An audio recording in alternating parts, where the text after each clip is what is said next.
Nossa República entrevista essa semana o mastologista e cirurgião especialista em câncer de mama e reconstrução mamária pós-câncer, o médico Luciano Florisbello. Na pauta, tudo sobre essa doença que atinge, na maioria dos casos, as mulheres. Doutor Luciano Florisbello, seja muito bem-vindo à Nossa República. Muito obrigado por ter aceitado o nosso convite. Mauro, eu que agradeço, o prazer é meu estar aqui com vocês, com a sua audiência. Eu tenho certeza que o nosso bate-papo hoje vai ser bem interessante. Mas é verdade, a importância do tema é grande, né? E aí a gente tem que falar de câncer de mama, outubro, novembro, dezembro, pelo menos essa impressão que eu tenho como comunicador. Mas, doutor Luciano, eu queria saber o seguinte, essa é uma doença... Primeiro, uma curiosidade, eu falei aqui na abertura que o câncer de mama atinge principalmente as mulheres. Existem casos raros em que homens também são afetados por essa doença, não? Mauro, foi muito pertinente essa colocação sua. A gente sempre fala aí de prevenção, detecção precoce, as nossas campanhas, né, elas são voltadas mais para o público feminino, mas o homem também tem câncer de mama. Para você ter uma noção, não é com a mesma frequência que as mulheres têm. Hoje, de cada 100 mulheres com diagnóstico de câncer de mama, nós temos um homem que também tem o diagnóstico de câncer de mama e os sintomas são os mesmos. Então, o cuidado que o homem tem que ter com a mama dele são os mesmos cuidados que a mulher tem que ter. A única diferença é que as mulheres, após os 40 anos, é preconizado que se faça mamografia. E o homem, pelo fato dele não ter a mama, o tecido mamário desenvolvido, ele não tem essa necessidade. Mas de apertar a mama, de fazer o autoexame e qualquer nodulação ou secreção pelo mamilo que ele observar, é importante procurar aí auxílio de um profissional da área de saúde. Esclarecido isso que é importante, né? Embora são casos mais raros, mas podem eventualmente acontecer, né? Eu queria saber o seguinte, me chama muito a atenção porque, assim, não é só a campanha do Outubro Rosa que nos remete ao câncer de mama, mas, assim, há a quantidade de casos de pessoas que, olha, todo mundo tem alguém conhecido, alguma mulher conhecida, uma amiga, uma prima, uma tia, uma avó, enfim, que tem o câncer de mama ou teve o câncer de mama. É impressionante como é uma doença que está presente no dia a dia das pessoas. Por que isso acontece, doutor Luciano? Por que ele é tão presente, é tão forte? O que leva as mulheres, principalmente, a terem câncer de mama? Mauro, primeiro quero mais uma vez parabenizar você, né? Porque a gente está falando aí de câncer de mama e a gente não fala só no mês de outubro, né? Eu fico feliz com isso. Quando a gente começou o programa aqui, até falei em relação ao outubro, mas o câncer de mama ele tem que ser discutido o ano todo. A gente aproveita aí, fala-se mais por causa do Outubro Rosa, depois que chega no novembro, fala-se de câncer de próstata, novembro azul, mas na verdade é uma doença que ela tem que ser lembrada todos os meses do ano. E o motivo é que hoje o câncer de mama é o câncer que mais mata as mulheres, né? Não é o que tem a incidência maior. O câncer que mais a incidência maior é o câncer de pele, tanto no homem quanto na mulher. Mas o câncer de pele ele não é tão letal igual o câncer de mama. E o câncer de mama, você pontuou muito bem aí mais uma vez, ele vem crescendo com o passar do tempo. É lógico que existem vários fatores que influenciam. O fator genético ele é um dos menores. Hoje, somente 10% dos tumores mamários eles estão relacionados à parte genética. Então as pessoas têm muito medo disso. Eu tive uma tia que teve câncer de mama, tive uma avó que teve câncer de mama, e na maioria das vezes, esses tumores eles não têm relação com a parte hereditária, aquela que passa de pai para filho, aquele gene que você herda. 90% dos tumores mamários, hoje o câncer de mama, ele está mais relacionado ao estilo de vida que nós temos. E dentre esse estilo de vida, o que mais leva a fator de risco são, primeiro, né, o fato de ser mulher, que a gente já falou aqui um pouquinho sobre isso, o homem tem câncer de mama também, mas a mulher tem. O fator idade é outro fator de risco. Então, quanto mais a mulher vai envelhecendo, maior essa probabilidade. As terapias hormonais, aquelas mulheres que fazem reposição hormonal por um longo intervalo de tempo, ou seja, por mais de 10 anos, aumenta-se um pouquinho do risco, mas, na minha opinião, Mauro, o vilão de tudo isso é o nosso estilo de vida, é não fazer atividade física, é não se alimentar de uma forma adequada. Nós utilizamos hoje muito o que a gente chama de fast food, ninguém tem tempo mais. Então, assim, alimentos condimentados, com corantes, com conservantes, hormônios agrotóxicos, obesidade é um fator de risco. Hoje as pessoas elas não estão treinando e o sedentarismo leva ao aumento do peso, e o aumento de peso é fator de risco para o câncer de mama, tabagismo e o etilismo. Então, o câncer de mama hoje ele está mais relacionado a estilo de vida do que genética propriamente dita. Isso talvez explique esse volume, né, grande que surge aí na sociedade de pessoas vitimadas com câncer de mama, né? É impressionante, chama muito atenção isso, né? A primeira ideia que a gente tem é que o fato da mulher ter mamas, né, é um risco para o câncer, mas a gente está vendo, pelo que o senhor está dizendo, que é mesmo alimentação, sedentarismo, estilo. Enfim, o jeito que as pessoas levam a vida moderna que acaba... E aí, quando você fala em alimentação... É verdade. Exemplo, quando a gente fala em alimentação, isso é um drama, né, para todo mundo, porque Sim. Não é só o tempo, as coisas, é que as pessoas se habituaram a uma cultura nova de alimentação, né? Quanto mais Sim. prática, quanto mais simples, quanto menos... quanto mais pronta, acaba sendo melhor. Melhor, e, né? Na verdade, o ideal seria que a gente tivesse, homens e mulheres, uma alimentação mais natural, mais próxima daquilo que os nossos avós consumiam aí há 40, 50 anos atrás. É isso ou eu estou enganado? Mauro, está certíssimo. O raciocínio é esse mesmo. Se você pegar uma foto, acho que a gente tem mais ou menos a mesma idade, viu, Mauro? Eu estou com 51 anos agora. Se a gente pegar uma foto dos nossos avós, na época dos nossos avós, era muito difícil você ver alguém obeso. Era difícil. Você pega aí umas fotos dos anos aí de 1910, de 1900, 1920, as pessoas elas comiam o que plantavam e geralmente não tinha muito esses produtos industrializados. Hoje, né, com o advento do aumento da população, e a gente teve que fazer estratégias para alimentar, né, essas pessoas. E hoje, os alimentos, eles além dos condimentos, né, que são aí maléficos, né, a química que existe aí nos alimentos, hoje nós temos muito açúcar, né, é o que dá sabor, né, açúcar, sal e gordura, é o que dá sabor à comida.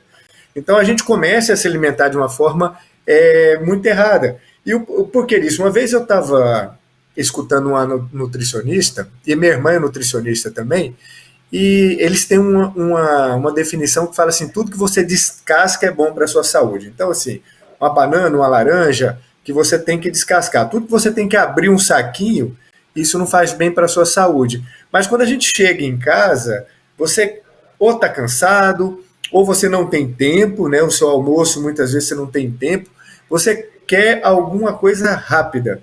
E muitas vezes esse rápido, né, que é aquele prazer imediato, ele vai te trazer consequências no futuro. Então é realmente estilo de vida. O câncer ele tem aumentado. E até mesmo aquela comidinha simples do boteco, do restaurante, pode ser prejudicial, não é? Eu pergunto isso também. Porque você falou em condimentos, tipo de preparo em grande quantidade, às vezes tem alguns elementos químicos aí para evitar que azede, que estrague, para dar mais durabilidade. Não é um caminho bom. O prato feito nem sempre é bom. Nem sempre é bom. O ideal, aquela pessoa que não consegue voltar para casa para se alimentar, é levar a marmita mesmo. Você levar sua marmita de casa, você fazer seu alimento, você cozinhar. Dessa forma, é uma forma mais natural, mais saudável de se alimentar. Eu digo mais para você, Mauro, até mais barata. Se você cozinha o seu alimento, se 2 vezes na semana você tem tempo para isso, você prepara os seus alimentos aí 2 vezes na semana e deixa congelado as porções, né? Arroz, feijão, carne, você só vai mudando aí a salada, você está se alimentando muito mais saudável, você que está produzindo o seu alimento, e sai mais barato para você. Só do fato de você levar sua marmita para o seu trabalho, isso aí já está sendo muito mais barato. E aí eu vou pegar o meu exemplo. Eu sou absolutamente indisciplinado com grávido. Eu gosto de cozinhar. Eu gosto Bom muito da demais. comida da Michelle, minha esposa,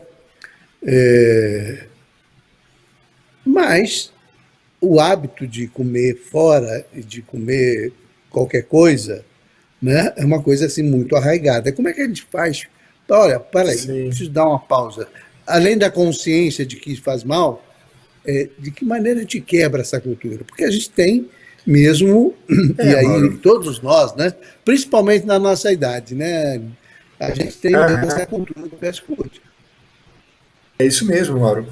Na verdade, a gente tem que ter, eu falo de micro resultados, né? Muitas vezes, eu vou dar o exemplo da comida. Eu também sou goiano, adoro uma comida condimentada, uma comida com gordura, uma fritura, eu gosto muito disso.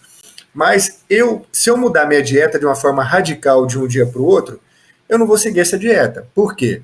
O meu paladar, a minha alimentação, ela está habituada com a alimentação que eu fui criado, a forma que eu costumo me alimentar.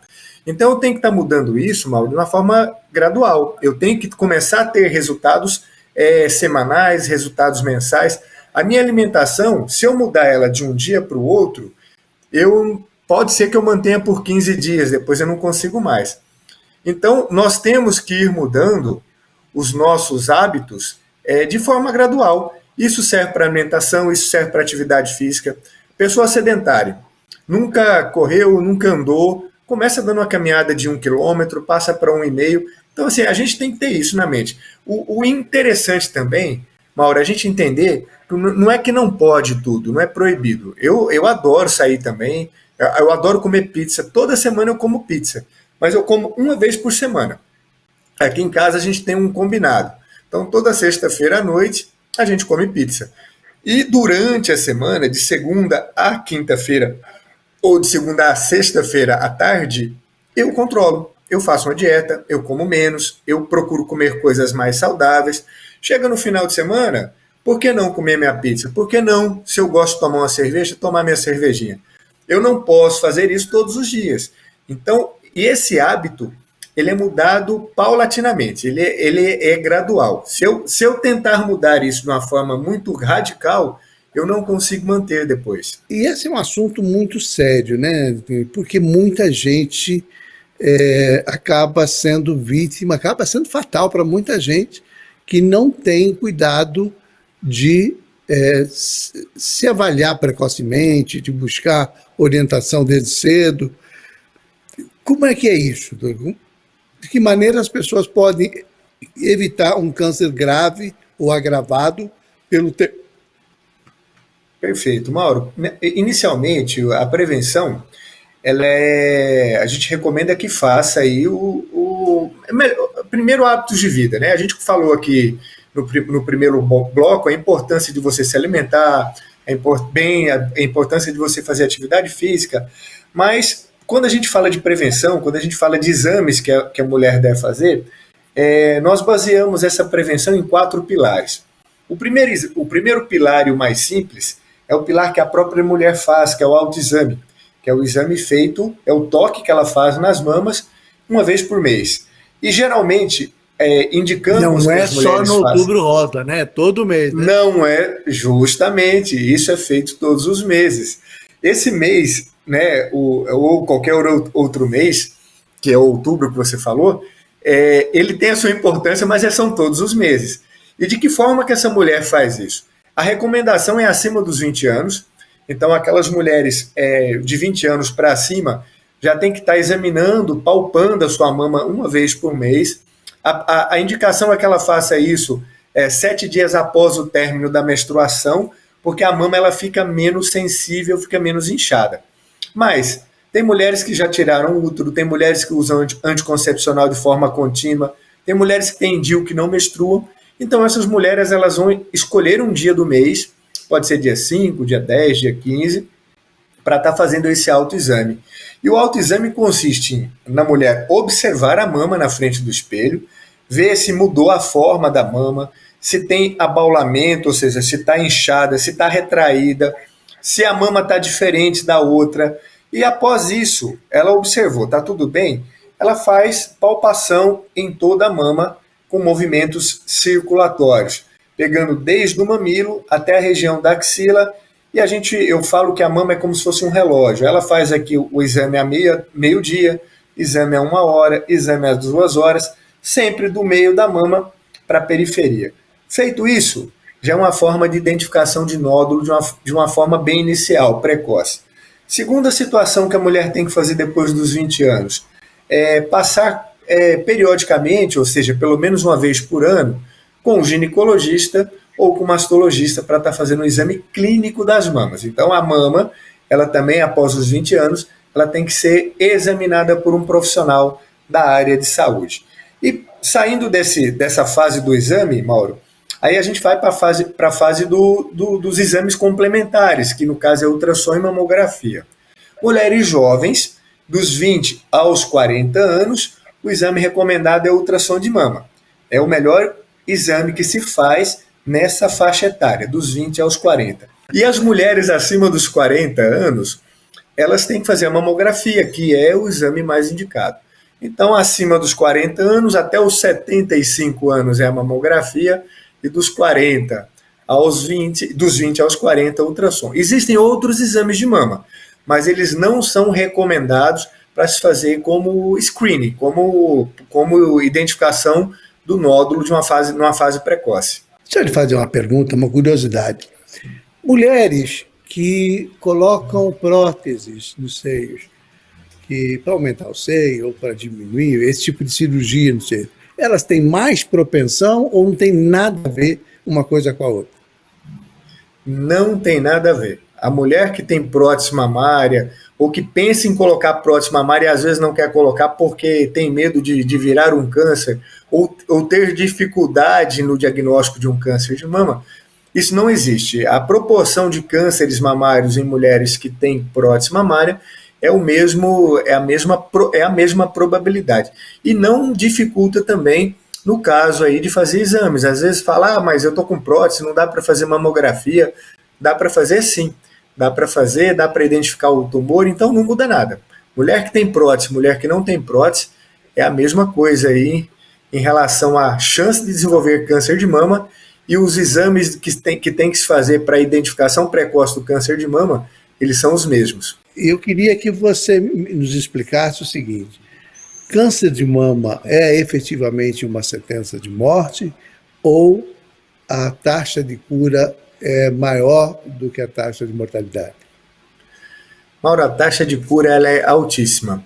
Eu até falo para as minhas pacientes, olha, eu não faria uma especialidade, eu não seria médico e entraria numa especialidade que eu não conseguisse curar ninguém. Então, hoje, tumores até 3 centímetros, que são tumores iniciais, vou te dar um exemplo, né? Tumores de mama, câncer de mama, até 3 centímetros de diâmetro, eles têm 96% de cura. A taxa de cura é muito alta. O tratamento para o câncer de mama, ele está muito efetivo, ele melhorou muito de 10 anos para cá. Então, hoje, para a mulher morrer por um câncer de mama, ou ela identificou numa fase muito tardia, que acontece ainda, aqui no Brasil a gente luta para que a gente consiga fazer o diagnóstico cada vez mais precoce, mas ainda se faz diagnósticos tardios, então já pega um tumor muito avançado, ou realmente é muito azar. Porque se ela fez o diagnóstico de um câncer numa fase inicial, ela fez o tratamento que foi preconizado para ela, a chance de sucesso é acima de 90%. Então a taxa de cura é muito alta. Olha, mas isso é uma boa notícia, né?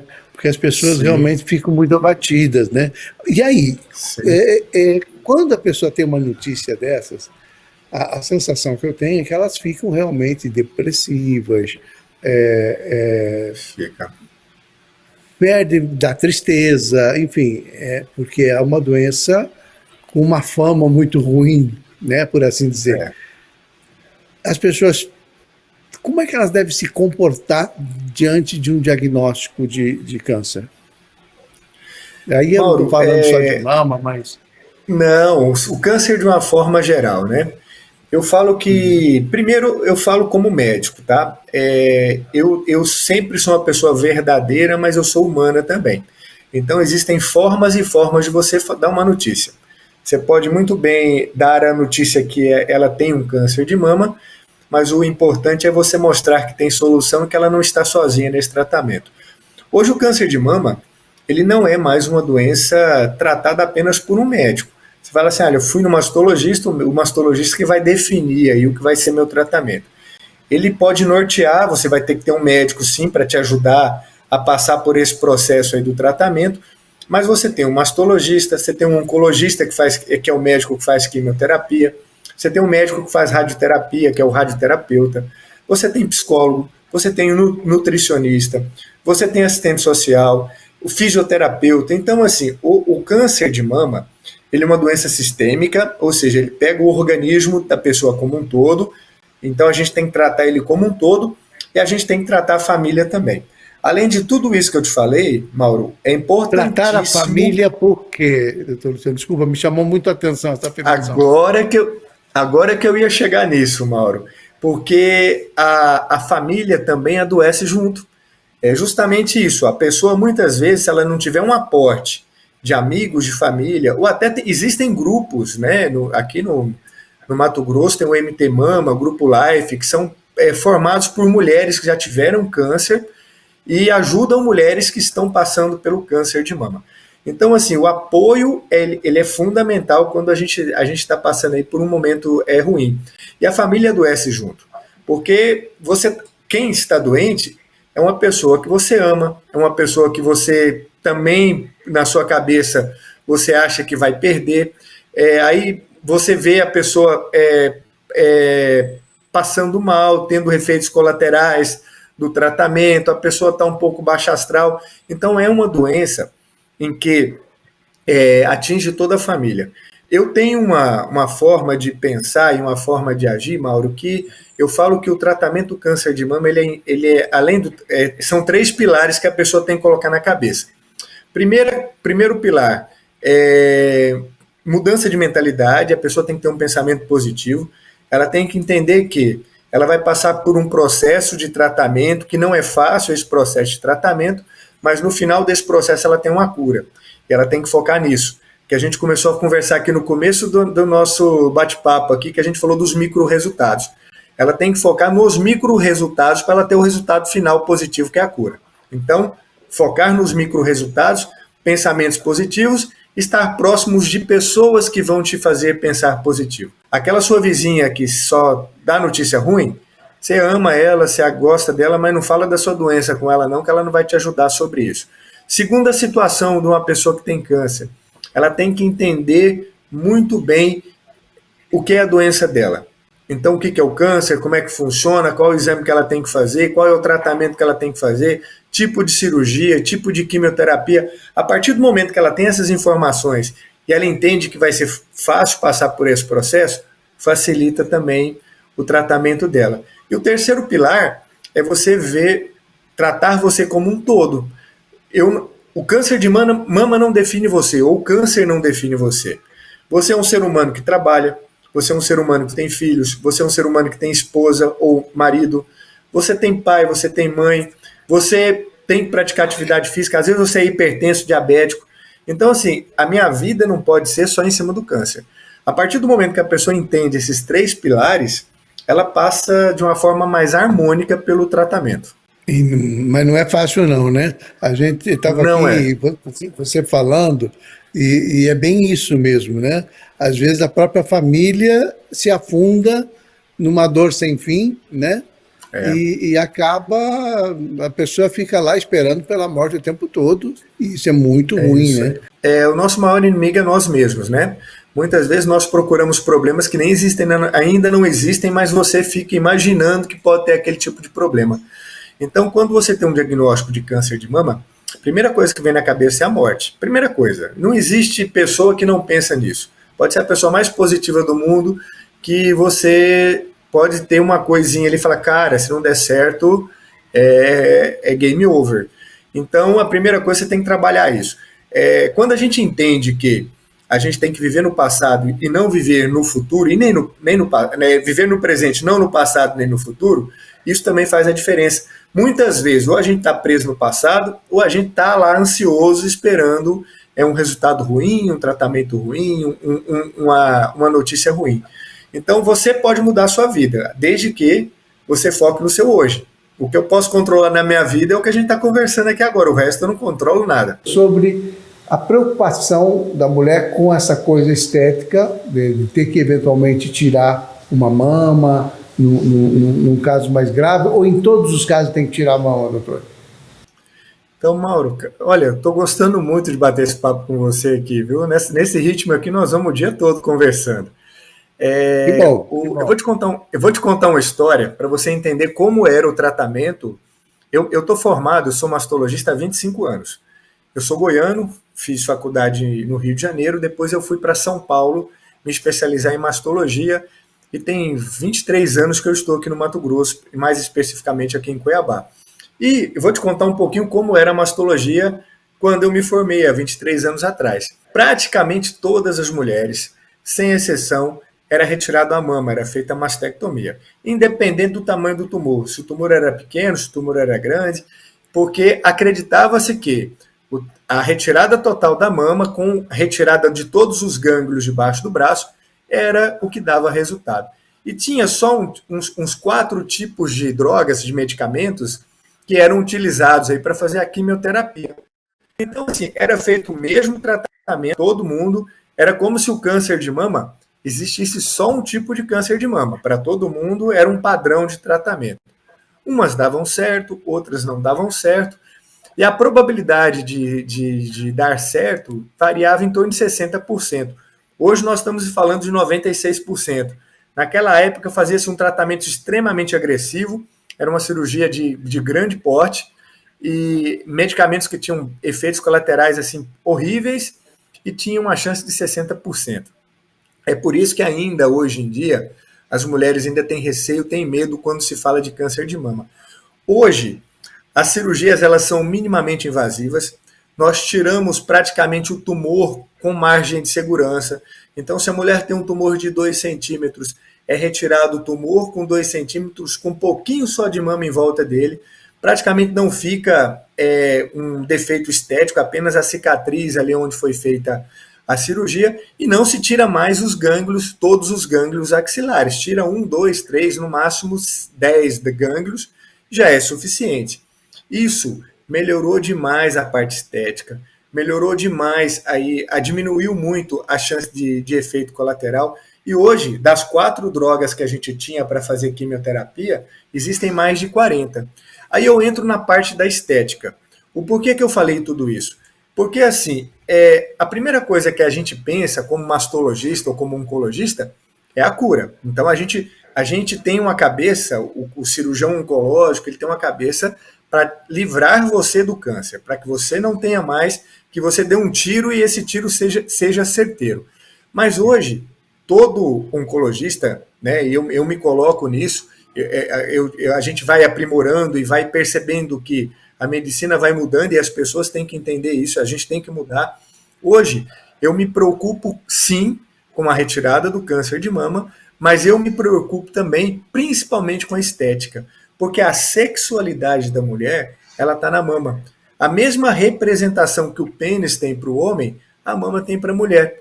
Então, quando você faz uma mutilação, quando você tira a mama, eu posso estar tirando aquela preocupação inicial dela de morrer, mas depois ela vai ter um outro problema que é a autoestima. Então, hoje, o tratamento ele agrega isso, ele agrega o tratamento oncológico ao tratamento estético. A gente chama isso de oncoplastia. Hoje mesmo fiz 2 cirurgias dessa forma. Hoje eu estava no hospital de câncer, foram 4 cirurgias que eu fiz antes de estar aqui conversando com vocês, e de duas dessas pacientes, eu usei técnicas de oncoplastia, que eram tumores um pouco maior, eu tive que fazer uma cirurgia maior e aproveitei para estar fazendo aí já a reconstrução mamária. E as outras 2, eu utilizei técnicas de minimamente invasivas, que não precisou tirar toda a mama, bastou tirar o tumor com margem de segurança. Então, hoje, a mastologia ou a oncologia ela é muito diferente de alguns anos atrás. Qual é a diferença, só para as pessoas que estão nos assistindo entenderem, entre mastologia e oncologia? Mastologia, Mauro, ela é específica para a mama, né? Então, quando a gente fala assim, olha, eu fui num mastologista. O mastologista, ou ele tem a formação de ginecologia, ou ele tem a formação de cirurgião geral. E depois ele faz uma outra especialização, que a gente chama de subespecialidade, que é mastologia. O oncologista, existem dois tipos quando a gente fala de oncologista. Tem um oncologista geral, que é aquele cirurgião, como se fosse um cirurgião geral, mas é um cirurgião geral da oncologia, em que ele opera tudo. Ele opera a cabeça, ele opera a tireoide, ele opera intestino, ele opera mama. Então, ele é um generalista oncológico, ele faz todo tipo de cirurgia oncológica. E temos também um oncologista clínico, que é aquele médico responsável pela quimioterapia. Então, quando você faz a cirurgia, ou com um cirurgião oncológico, ou com um mastologista, após a recuperação da cirurgia, você passa com um oncologista clínico, que é o que faz a quimioterapia. Eu não sei se eu fui claro, mas assim, o mastologista ele é específico, ele trata apenas o câncer de mama. O oncologista, que é cirurgião, trata tudo, todo tipo de câncer, e o oncologista clínico é o que cuida da mulher depois da cirurgia para fazer quimioterapia. Muito bem. E aí, que tipo de recurso, só continuando nessa coisa da estética e da importância da mama para a mulher, Aham. você já explicou que existem cirurgias mais invasivas, outras menos invasivas, né? Aham. Mas que tipo de efeito estético tem na cirurgia A pós-tratamento? cirurgia de oncoplástica, né? Cabe prótese? Como que é isso? Cabe. Hoje eu fiz uma cirurgia com prótese. Na verdade, o que a gente vê é um pouco. Não é que é voltado apenas para a estética. A gente vai entregar para o paciente o mais próximo possível do que era a mama dela original, porque você vai tirar toda a mama. É diferente de você colocar uma prótese numa mama que ainda tem tecido mamário, e aquela que você tirou todo o tecido mamário, você coloca uma prótese ali. Mauro, a gente tem várias técnicas. Por exemplo, eu posso ter uma mulher que tem uma mama muito grande, uma mama volumosa, uma mama um pouco caída.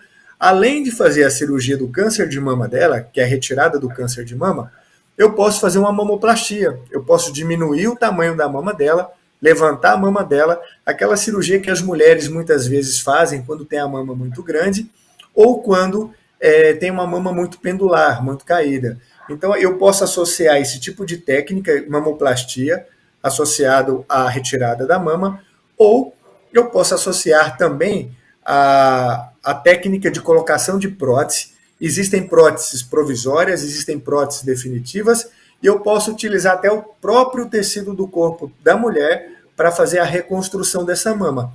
Eu posso usar a musculatura das costas, que é o músculo grande dorsal, eu posso utilizar essa gordura do abdômen também, que a gente puxa aqui, a gordura do abdômen faz uma nova mama com essa gordura. Então, existem várias técnicas hoje para a gente entregar um resultado melhor. Tem mulher que às vezes a mama fica melhor do que antes de fazer a cirurgia, antes de ter o câncer de mama. Além do efeito estético, é possível, nos casos de uma retirada de mama, que a mulher recupere a sensibilidade, e aí vale para todo tipo mas a sensibilidade sexual principalmente, que eu acho que é a grande preocupação das mulheres vítimas de câncer de mama? A sexualidade é uma pergunta frequente e sim, né? Quando você melhora a autoestima dessa mulher, Mauro, automaticamente você está melhorando a sexualidade. 80% das mulheres que perdem o interesse sexual ou fala que tem um libido diminuído está relacionado com a cabeça e não com a parte física. Muitas vezes elas procuram no consultório, falam, doutor, olha, eu não estou querendo, né? Meu marido está me procurando, não estou querendo ter relação sexual. Na maioria das vezes é porque ela não está com a cabeça boa. A gente, quando é homem também, está com um monte de dívida lá também, você não quer saber de namorar. A mulher, quando ela está com algo na cabeça, que está tirando o sono dela, ela também perde isso e o câncer traz isso para ela. E quando ela faz uma cirurgia que ela não se sente bonita, não só pelo fato de perder a mama, mas o fato de, às vezes, faz quimioterapia, cai o cabelo. Então, assim, a autoestima da mulher está baixa. Isso afeta, sim, a parte sexual. Em 80% das vezes é isso. Quando você investe na estética, quando você investe numa cirurgia plástica, numa oncoplastia, e que ela tem uma autoestima melhor, a sexualidade também volta. Porque o problema realmente está na autoestima e não por falta de hormônio, qualquer outra alteração que seja física.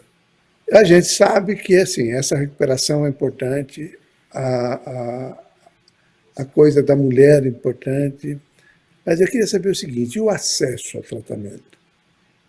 Porque assim, a gente ouve de Sim. todo tipo, né? Quando a pessoa tem muito recurso, ela consegue fazer um tratamento talvez mais especializado, ou talvez com mais recursos. Quando ela não tem, que ela precisa do Sistema Único de Saúde, eu tenho certeza que o SUS atende tão bem quanto o particular, mas assim, Sim. sempre tem essa dificuldade, né? Da pessoa ter confiança nisso, será que vai dar certo? Principalmente quando se trata de cirurgia. E o senhor falou que faz cirurgia no Hospital do Câncer, que é um Sim, hospital é filantrópico, que é um público. hospital É que por atende aí. por área pública, né? Isso. E como é que é Isso. isso? Tem diferença, doutor, na sua clínica ou no Hospital do Câncer? Mauro, eu trato todo mundo igual. Tá? Para mim não existe diferença. Para mim todos nós somos seres humanos e todos nós merecemos respeito e nós temos que dar o nosso melhor para cada um. Então todo mundo que conecta comigo, se é no SUS ou se é no particular, vai ter a mesma atenção, vai ter a mesma dedicação e o mesmo respeito. A diferença hoje que eu falo basicamente do SUS para o particular é que o SUS, a quantidade de pessoas é maior. Então, às vezes, demora um pouco mais para você conseguir uma consulta, demora um pouco mais para você fazer uma cirurgia, mas você faz, é efetivo, é o mesmo tipo de tratamento e não tem essa mudança. O que as pessoas têm dificuldade hoje, que eu falo pelo SUS, quando tem diagnóstico de câncer, ele é rápido. Então, a pessoa fez o diagnóstico, ela está lá com a biópsia ou fez um exame que tem suspeita de câncer, quando ela vai para um hospital de referência, no caso aqui eu trabalho no hospital de câncer, quando ela entrou dentro do hospital, esse processo ele é muito rápido. Do momento que ela entrou no hospital até ela começar o tratamento, gira em torno de 40 dias, no máximo 60 dias. Então, assim, ela faz exames pré-operatórios, a gente faz o pedido da cirurgia, opera no intervalo bem pequeno. No particular, ou seja, ou do convênio, as pessoas que têm convênio ou que são particular, é óbvio que você vai encurtar esse tempo. Esse tempo de 40 dias muitas vezes cai para 10 dias. Então, isso faz diferença? De uma forma geral, não. Porque o câncer de mama, ele não é uma emergência, ele é uma urgência, mas não é uma emergência. Emergência é aquela coisa que, se eu não resolver em 24, 48 horas, a pessoa vai a óbito. O câncer de mama, eu posso esperar sim 30 dias, 40 dias. Eu não posso esperar 6 meses. Agora, a dificuldade que eu vejo, Mauro, é aquela pessoa que identificou o nódulo, ela não tem exame nenhum ainda, não conseguiu, para ela conseguir a primeira consulta lá na unidade básica de saúde. Porque os hospitais de referência, eles não atendem esse tipo de pessoa. Então, os hospitais de referência, que são os hospitais que cuidam do câncer de mama, você só consegue chegar através deles se tiver passado com outro médico primeiro e o médico encaminhar para lá. Então, essa primeira consulta, eu vejo que tem dificuldade. De fazer a primeira mamografia, de fazer o primeiro ultrassom, Mas eu vejo daí, que às tem vezes, dificuldade. mas daí as coisas são iguais, seja pelo plano de saúde, seja pelo SUS. Na verdade, a gente observa que essa dificuldade existe nos dois mundos, né? Então, me parece Existe. que não tem. Mas existem dois mundos, Não, os atrasos, né? No particular e no privado, no público, aliás, existe. existem, né? Porque às vezes esse Existe. diagnóstico não é bem feito, ou é feito e demora também para conseguir Isso. fazer o exame, Isso. né? Você falou Mas uma é coisa isso. fundamental Olha, e agora, exame mal feito. Exame mal olha, feito, exame mal feito atrapalha tudo. Tudo, eu imagino que seja. E assim, eu não tenho dúvida nenhuma que a especialidade de um hospital de câncer, a experiência dos profissionais, a vivência que eles têm, acabam ajudando muito, né, no processo de cura, porque tem muito conhecimento, né? Então, isso é uma Sim, coisa sim, importante. Então, Luciano, sim. infelizmente, nosso tempo está acabando.